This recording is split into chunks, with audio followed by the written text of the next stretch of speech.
2000 का साल था। जगह बैंकॉक का एक आलीशान होटल। 6 विदेशी शूटर लॉबी में पहले से छिपे बैठे थे। टारगेट सिर्फ एक, छोटा राजन। जैसे वो होटल में दाखिल हुआ, गोलियों की बौछार शुरू हो गई। खून से फर्श लाल हो गया, चीखें गूंजने लगी, लेकिन राजन किसी तरह बच निकला और यहीं से अंडरवर्ल्ड के सबसे खतरनाक युद्ध का आगाज हुआ। यह कोई मामूली दुश्मनी नहीं थी, ये भाई से दुश्मन बनने की दास्तान थी। एक वक्त था जब ये दोनों एक ही टेबल पर बैठते थे, सिगरेट का धुआं उड़ाते हुए माया नगरी की तकदीर तय करते थे। एक दाऊद था जिसकी नजरें दुबई और कराची में थी, और एक राजन जिसकी रगों में मुंबई के मोहल्लों की मिट्टी दौड़ती थी। लेकिन जब देश के दिल में बम फटे तो एक ने चुप्पी ओढ़ ली और एक ने बगावत का बिगुल बजा दिया। कहानी शुरू होती है दोस्ती से, लेकिन खत्म होती है गोलियों की बारिश और खून से सने नामों पर। आखिर किस दोस्त ने बगावत की और किसने चुप्पी रख ली? जब इतनी गहरी दोस्ती ठीक की, दोनों ने मिलकर साम्राज्य बनाया, तो फिर दुश्मनी क्यों हो गई गहरी दोस्ती में? और दुश्मनी होने के बाद दाऊद और राजन ने क्या किया? 1980 के दशक की मुंबई को समझना हो तो सिर्फ इमारतें, भीड़ और ट्रैफिक से काम नहीं चलेगा, बल्कि उस हवा में फैले डर को भी महसूस करना होगा। उस दौर की हर गली, हर नुक्कड़ पर कोई न कोई दहशत की कहानी फुसफुसाई जाती थी, और जब भी उस डर तक पहुंचने की कोशिश होती तो सिर्फ 2 नाम सामने आते, दाऊद और छोटा राजन। दोनों साथ थे मगर एक जैसे नहीं, लेकिन एक दूसरे के बिना बिल्कुल अधूरे।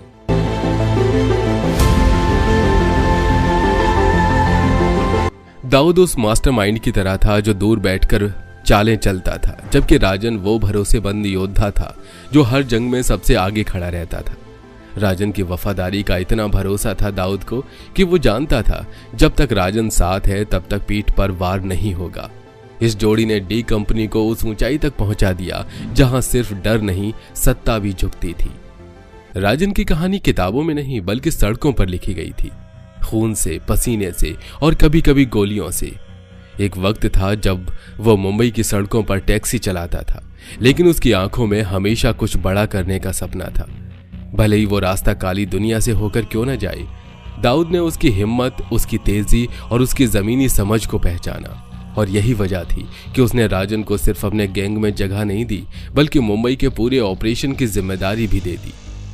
राजन ने भी भरोसा तोड़ा नहीं, उसने वो सब किया जो दाऊद चाहता था, और उससे भी ज्यादा दाऊद के लिए राजन सिर्फ एक छोटा भाई नहीं था, वो एक ऐसा खतरनाक हथियार था जो हर बार निशाने पर लगा करता था।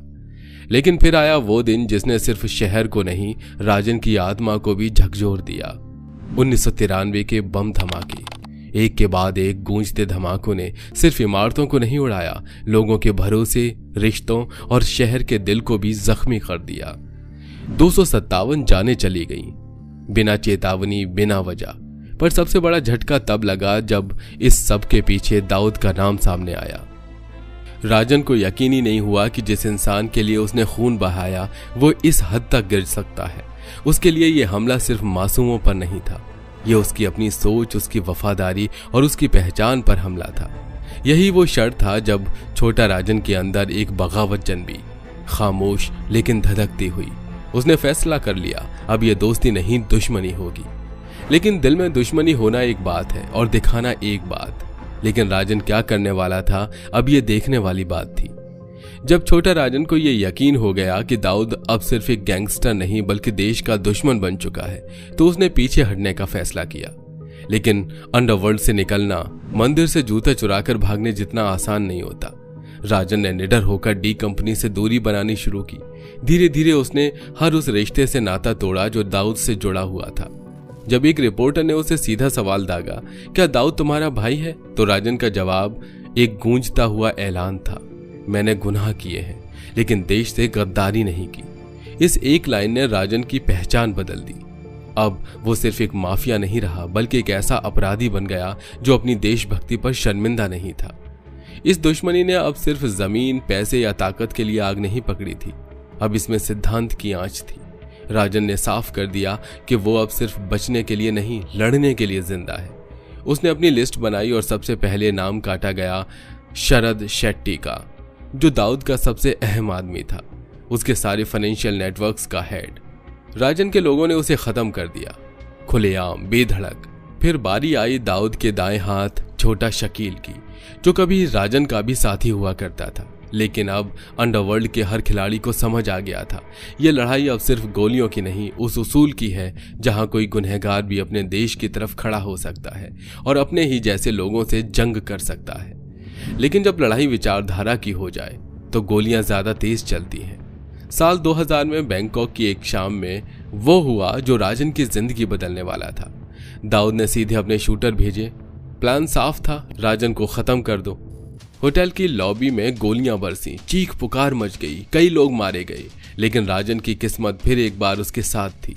वो बच निकला, घायल जरूर हुआ लेकिन जिंदा रहा, और यही जिंदा रहना उस दुश्मनी की आग को और तेज कर गया। उस दिन पहली बार अंडरवर्ल्ड ने महसूस किया कि अब यह जंग किसी ताज के लिए नहीं, किसी इमारत के लिए नहीं, ये जंग थी एक पहचान की जो गोलियों से मिटाई नहीं जा सकती थी। बैंकॉक के हमले के बाद छोटा राजन की जिंदगी में एक नया मोड़ आ गया। अब वो सिर्फ एक भगोड़ा नहीं था, बल्कि कई रिपोर्ट्स के अनुसार उसने भारतीय खुफिया एजेंसियों के साथ बातचीत शुरू कर दी थी। रॉ और आईबी के कुछ अफसरों ने यह तक स्वीकार किया कि राजन कभी कभी पाकिस्तान के नेटवर्क्स और अंडरवर्ल्ड के मूवमेंट की जानकारी देता था। वो जानकारी जो किसी गद्दार से नहीं बल्कि किसी अंदरूनी आदमी से ही मिल सकती थी। अफवाहें थी कि राजन अब दाऊद के हर कदम की जानकारी भारत तक पहुंचा रहा है, और इस वजह से भारतीय एजेंसियों ने भी उसे एक अनऑफिशियल इन्फॉर्मर की तरह स्वीकार कर लिया था। ये एक अनकहा समझौता था। राजन को सुरक्षा चाहिए थी और भारत को दाऊद के राज। दूसरी ओर दाऊद अब अंडरवर्ल्ड के दायरे से बाहर निकलकर आतंकवाद की दुनिया में प्रवेश कर चुका था। मुंबई से भागकर कराची में छुपने वाला ये शातिर अब आईएसआई और लश्कर जैसे आतंकी संगठनों से हाथ मिला रहा था। दाऊद अब एक डॉन नहीं बल्कि एक स्टेट स्पॉन्सर टेररिस्ट बन गया था। उसकी फंडिंग अब सिर्फ ड्रग्स या हवाला से नहीं होती थी, अब उसमें आतंक की साजिशें भी जुड़ चुकी थी। और राजन को यकीन हो गया था कि अब ये व्यक्तिगत लड़ाई नहीं है, अब ये जंग है उस इंसान के खिलाफ जिसने न सिर्फ दोस्ती को धोखा दिया बल्कि पूरे देश को भी। और अगर किसी को इसे रोकना है तो उसे अपनी जान से लड़ना होगा। 2015 में आखिरकार छोटा राजन को इंडोनेशिया में गिरफ्तार कर लिया गया। उसे भारत लाया गया, मीडिया के कैमरे, हेडलाइंस और पुलिस की भारी सुरक्षा में। पूरे देश ने देखा कि एक समय का डॉन अब कोर्ट में खड़ा है। लोगों ने उसे गुनहगार के तौर पर देखा, लेकिन जब उसने माइक के सामने खड़े होकर कहा, मैंने गुनाह किए हैं लेकिन मैंने कभी हिंदुस्तान से गद्दारी नहीं की, तो एक पल को अदालत में खामोशी छा गई। वो लाइन एक बयान नहीं थी, वो एक ऐसा दावा था जो राजन की पूरी जिंदगी को एक नई व्याख्या दे रहा था। अपराधी तो वो था, लेकिन क्या वो देशद्रोही था? यही सवाल अब लोगों के दिमाग में गूंज रहा था। दाऊद और छोटा राजन दो नाम जो एक समय में अंडरवर्ल्ड की ताकत के दो पहिए थे, आज दो अलग अलग रास्तों पर खड़े हैं। दाऊद आज भी पाकिस्तान की फौजी छांव में आईएसआई की सुरक्षा के भीतर ऐश कर रहा है, एक भगोड़े की तरह जो अपने देश से नहीं अपनी गद्दारी से पहचाना जाता है। और वहीं दूसरी ओर राजन तिहाड़ जेल की दीवारों में कैद होकर भी खुद को देशभक्त कहता है। ये सब सीन जितना अजीब है उतना सोचने पर मजबूर भी करता है। राजन ने गलतियां की, गुनाह किए, लेकिन जब देश की बात आई उसने पलटकर देखा नहीं। उसने वही जमीन चुनी जिसकी मिट्टी से उसका रिश्ता जुड़ा था। सोचिए, एक इंसान जो सारे पापों के बावजूद देश के लिए खड़ा रहा और दूसरा जो सिर्फ खुद को बचाने के लिए देश छोड़ गया। 90 के दशक के आखिर में जब दाऊद पाकिस्तान में बस गया तो उसने अपनी ताकत को सिर्फ क्राइम तक नहीं सीमित रखा। आईएसआई ने उसे हथियार बना लिया भारत के खिलाफ। दाऊद को पनाह देने के पीछे सिर्फ एक वजह थी, उसे भारत को नुकसान पहुंचाने के लिए इस्तेमाल करना। इसी दौरान राजन को जैसे ही इस पूरे भारत विरोधी गठबंधन की भनक लगी, उसने खामोशी तोड़ दी। वो अब सिर्फ एक भगोड़ा नहीं था, वो एक खुफिया सूत्र बन गया। उसने कई पाकिस्तानी एजेंट्स और आतंकी नेटवर्क की जानकारियां रॉ और आईबी तक पहुंचाई। दाऊद अगर भारत को तोड़ना चाहता था तो राजन उसे समय रहते चेताना चाहता था। ये वही मोड़ था जहां एक अपराधी देश के लिए एक अवांछित मगर अनदेखा हथियार बन गया। फिर आया वो दिन जब मीडिया की दुनिया में एक भूचाल आ गया। एक पत्रकार के पास एक टेप पहुंचा जिसमें राजन की आवाज थी। उसमें वो साफ कह रहा था, मैंने कभी दाऊद को भाई नहीं माना। ब्लास्ट के बाद वो मेरे लिए खत्म हो गया। वो आईएसआई का पालतू है, मैं हिंदुस्तान का बेटा हूं। ये सिर्फ एक बयान नहीं था, ये एक ललकार थी, एक खुली घोषणा जो न सिर्फ अंडरवर्ल्ड को चीरती थी बल्कि दर्शकों की सोच को भी बदल देती थी। वो टेप टीवी पर चला, अखबारों में छपा और लोगों ने पहली बार छोटा राजन को एक नए नजरिए से देखा। शायद पहली बार एक अपराधी में उन्हें एक ऐसा इंसान दिखा जिसने सारी गलतियों के बावजूद देश के लिए झुकने से इनकार कर दिया। दाऊद इब्राहिम अब सिर्फ नाम नहीं, एक संस्था बन चुका था। वो दुबई से कराची तक एक ऐसी जिंदगी जी रहा था जो सिर्फ धन और दबदबे से नहीं बल्कि सरकारें भी उसको सुरक्षा दे रही थी। बर्जुमन टावर जैसे महलों से लेकर कराची के क्लिफ्टन रोड के बंगले तक हर कोना उसकी शानो शौकत की गवाही देता था।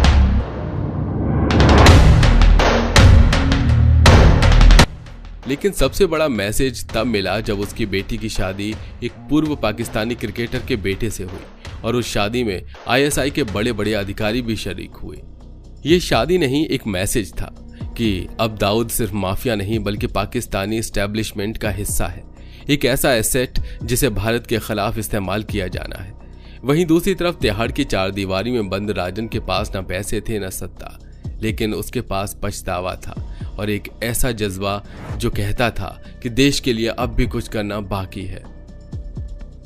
सीबीआई के पास एक फाइल थी जिसके कवर पर लिखा था D versus R, India internal cold war. यह कोई जासूसी नॉवेल नहीं थी, यह हकीकत थी। इसमें दर्ज था कि कैसे दाऊद और राजन ने भारत के भीतर और बाहर एक अनकही अनदेखी जंग लड़ी। ये लड़ाई बुलेट से नहीं, जानकारी से लड़ी जा रही थी। सीबीआई ने माना राजन ने ऐसे कई इनपुट्स दिए जिससे देश की सुरक्षा मजबूत हुई।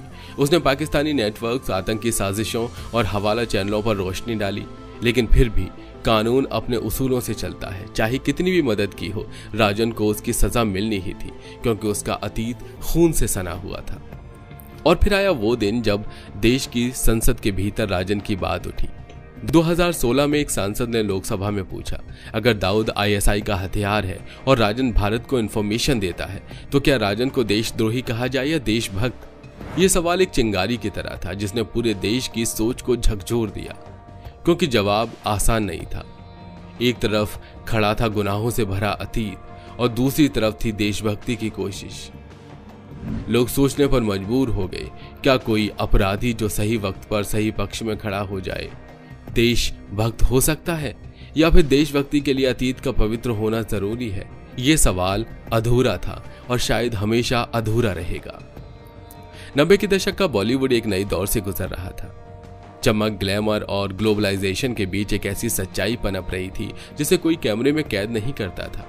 अंडरवर्ल्ड का साया दाऊद ने बड़ी चतुराई से फिल्म इंडस्ट्री में अपनी जड़ें फैलाई।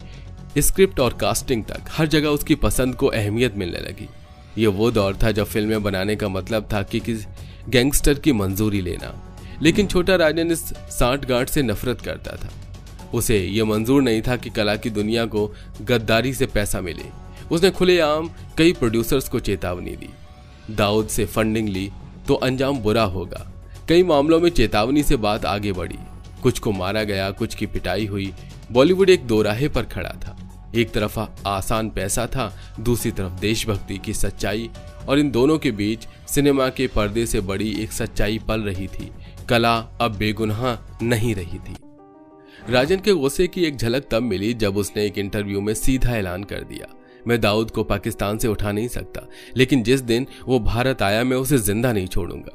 ये लाइन कोई ड्रामा नहीं थी, ये खामोश कसम थी, एक वादा जो शायद किसी कोर्ट में नहीं लिखा गया लेकिन राजन के खून में बह रहा था। ये वो पल था जब दुश्मनी सिर्फ बिजनेस की नहीं रही, अब ये नफरत में तब्दील हो चुकी थी। और दाऊद को भी समझ आ गया था, राजन अब सिर्फ नाराज दोस्त नहीं, खून का प्यासा दुश्मन बन चुका है। राजन का अगला कदम और भी घातक था। उसने दाऊद के पूरे नेटवर्क को एक एक करके निशाना बनाना शुरू कर दिया। सबसे पहले गया शरद शेट्टी, दाऊद का सबसे बड़ा फाइनेंसर, जिसे राजन के लोगों ने मार गिराया। फिर आया बाबा लॉम्पटन, जो हवाला के जरिए डी कंपनी का पैसा इधर से उधर करता था, अचानक गायब हो गया और आज तक उसका कुछ पता नहीं चला। अमर नाइक, जो एक समय पर डी कंपनी से जुड़ा था, बच निकला, लेकिन वो भी राजन की हिट लिस्ट में था। राजन की रणनीति साफ थी, अगर सिर नहीं मिल सकता तो शरीर को काटो, नेटवर्क को कमजोर करो और दाऊद को अकेला कर दो। वो सिर्फ बदला नहीं ले रहा था, वो एक सिस्टम को तोड़ रहा था जिसकी जड़ें अब भारत से कराची तक फैल चुकी थी। जब छोटा राजन पूरे देश के सामने बोल रहा था, खुलकर, वो भी डंके की चोट पर, और तभी दाऊद एक चुप्पी ओढ़े बैठा था। ना कोई जवाब, ना कोई खुली धमकी, ना ही कोई बयान। लेकिन फिर भी गोलियां चलती रहीं, हमले होते रहे, और हर बार शक की सुई उसी की तरफ घूम गई। दाऊद की इस खामोशी ने कई सवालों को जन्म दिया। कुछ लोग उसे डरपोक कहते हैं, जो सिर्फ पर्दे के पीछे रहकर खेल खेलता है। वहीं कुछ मानते हैं कि वो साजिशों का उस्ताद है, सामने आकर लड़ना उसकी शैली नहीं, वो हमेशा दूसरों के हाथों से चाल चलता है। लेकिन राजन के लिए दाऊद की यही चुप्पी सबसे बड़ी गद्दारी थी, क्योंकि वो इंसान जो कभी उसका भाई था, अब पीठ पीछे वार कर रहा था और सामने बोलने की हिम्मत नहीं रखता था। देश में एक नई बहस शुरू हो चुकी थी, खासकर मीडिया के मंचों पर। एक टीवी डिबेट में किसी ने सवाल उठाया, राजन अपराधी है लेकिन उसकी नियति देशभक्ति वाली है, तो क्या हम उसे माफ कर दें? सवाल उतना सीधा नहीं था जितना दिखता था, लेकिन जवाब और भी जटिल था। एक रिटायर्ड पुलिस ऑफिसर ने उस पर जो कहा वो आज भी कई लोगों के जहन में गूंजता है। हमारे लिए कानून सबसे ऊपर है, लेकिन अगर राजन की वफादारी ने किसी आतंक को रोका है तो वो चर्चा का विषय जरूर बनता है। ये एक संकेत था कि देश अब सोचने लगा था कि गुनहगार और देशभक्त के बीच की रेखा वाकई कभी कभी धुंधली पड़ सकती है। तिहाड़ जेल की मोटी दीवारों के भीतर राजन अब अकेला था, लेकिन उसका दिमाग अब भी उतना ही तेज था। उसके पास कोई मोबाइल नहीं था, कोई लैपटॉप नहीं था, लेकिन फिर भी उसका असर जारी था, बाहर वाला। जेल की दीवारों के पीछे जो चिट्ठियां, इशारे और सुराग निकलते थे, वो सीधे अंडरवर्ल्ड के कानों तक पहुंचते थे। पुलिस कभी कुछ साबित नहीं कर पाई, लेकिन अंडरवर्ल्ड में हलचल बनी रहती थी। उसकी जेल डायरी में सिर्फ 2 नाम बार बार दोहराए जाते थे, भारत और दाऊद। और यही दिखाता है कि राजन अब भी उस अदृश्य युद्ध का हिस्सा था, जहां वो हथियार नहीं, सूचनाएं चला रहा था। कहा जाता है वो भी हर हफ्ते दाऊद के एक एक कदम की रिपोर्ट भारत तक पहुंचा रहा था, एक बंद दरवाजे के पीछे से, लेकिन पूरी दुनिया की नजर के ठीक सामने। आईएसआई ने दाऊद को सिर्फ अपराधी नहीं रहने दिया, अब वो आतंकवाद के फंडिंग नेटवर्क का हिस्सा बन चुका था। इंडिया में टेरर फंडिंग, हथियार सप्लाई, नकली नोट और स्लीपर सेल्स। दूसरी तरफ राजन जेल में बैठा ये सब देख रहा था और कहता था, ये लड़ाई अब मेरी नहीं रही, ये देश की लड़ाई है। एक खुफिया इंटरव्यू में राजन ने कहा, मैंने जो किया वो गलत था। दाऊद जो कर रहा है वो खत्म कर देगा भारत को। मुझे नहीं बचाना, बस किसी तरह उसे रोको। ये लाइन एक खामोशी अपराधी की नहीं, बल्कि एक पछताए हुए देशभक्ति की है। 2018 में भारत सरकार के एक वरिष्ठ अधिकारी ने कहा था, छोटा राजन के पास कई ऐसे सुराग हैं जो भारत की सुरक्षा में मददगार साबित हुए हैं। यह पहली बार था जब किसी सरकारी पक्ष ने सार्वजनिक रूप से राजन की भूमिका को सुरक्षा सहयोगी जैसा बताया। हालांकि वो अब भी अपराधी था, सजा तो मिलनी ही थी। दाऊद अब भी कराची में महलों में छिपा बैठा है, पाकिस्तान अब भी उसे कोई नहीं जानता कहता है, और राजन भारत की जेल में सुरक्षा के बीच बंद। फर्क बस इतना है, एक जिंदा है पर नफरत के साथ, दूसरा कैद में है पर शायद आत्मा शांत है। 2020 में एक बार फिर संसद में सवाल उठा, दाऊद को भारत क्यों नहीं ला पा रहा? सरकार ने जवाब दिया, हम कोशिश कर रहे हैं, पाकिस्तान सहयोग नहीं कर रहा। इसी बीच राजन का नाम फिर से उठा।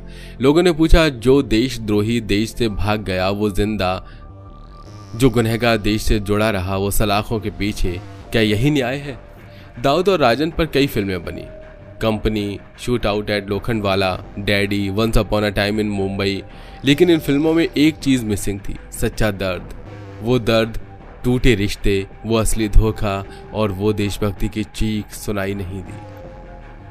असली कहानी पर्दे पर उतरी ही नहीं, क्योंकि वो कहानी गोली की नहीं, आंखों की भाषा थी।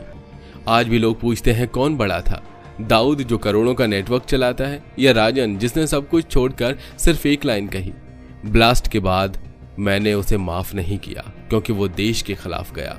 डॉन कौन था ये तो वक्त बताएगा, लेकिन इंसान कौन था ये दिल जानता है। दाऊद वर्सेस राजन, ये अंडरवर्ल्ड की नहीं, सोच की लड़ाई थी। एक का मकसद ताकत और पैसा, दूसरे का गुनाह था गलत रास्ते से सही को चुनना। इस लड़ाई में गोलियां चलीं, लाशें गिरी, लेकिन एक बात साफ हो गई, देश अगर दिल में हो तो अपराधी भी आखिरी पन्ना बदल सकता है। एक वो था जो पाकिस्तान जाकर छुप गया और एक वो था जिसने भारत के लिए जान की बाजी लगाई। एक ने करोड़ों कमाए और एक ने तिहाड़ में सजा काटी। एक की तस्वीर देशद्रोह के पोस्टर पर है और एक की कहानी अब भी अधूरी है। तो अब सवाल ये नहीं है कि कौन अपराधी था, कौन भागा, कौन जिंदा है, कौन मरा। सवाल ये है, जब देश के नाम पर दो राहें थीं तो किसने सही चुना। अगर आपको ये कहानी चौंकाने वाली लगी तो इसे शेयर कीजिए, क्योंकि ये सिर्फ अंडरवर्ल्ड की कहानी नहीं है, ये कैरेक्टर की कहानी है। एक ऐसे इंसान की जिसने अपराध किया लेकिन जब देश की बात आई तो पीछे नहीं हटा। उसने जो रास्ता चुना वो काला था, लेकिन जब मोड़ आया तो उसने देश के लिए सही दिशा पकड़ी। क्योंकि कैरेक्टर गोली चलाने से नहीं बनते, वो बनते हैं उस एक चॉइस से जो डर के नहीं ज़मीर के कहने पर ली जाती है। और यही फर्क करता है दाऊद और राजन जैसे दो लोगों के बीच। एक ने देश छोड़ा, दूसरे ने देश के लिए सब कुछ छोड़ दिया। अब फैसला आपका है, क्या कोई गुनहगार भी वक्त आने पर देशभक्त हो सकता है?